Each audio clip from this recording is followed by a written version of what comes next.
Հիպոկրատի երթումը դա կոդեքս է, թե ինչով պետք է առաջնորդվի բժիշկը,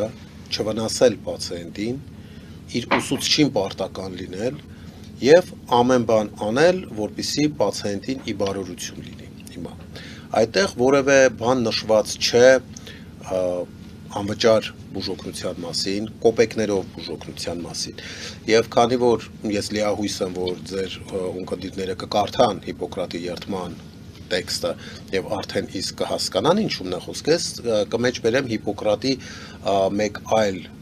խոսք, որը որ ասում է բուժաշխատողը, բժիշկը, այն ժամանակ բուժաշխատող էլ չէին ասում, բժիշկը պետք է հագնի ամենաթանկ քարով մատանին եւ ունենա ամենալավ ձիուն, որպեսզի առօրյա հոգսերը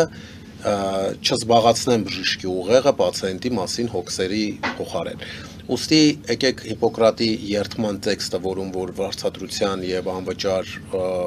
բուժելու մասին որևէ խոսք չկա, դնենք մի կողմ եւ եթե ուզում ենք ցիտել Հիպոկրատին, Հիպոկրատը ահա այսպիսի արտահայտություն է արել,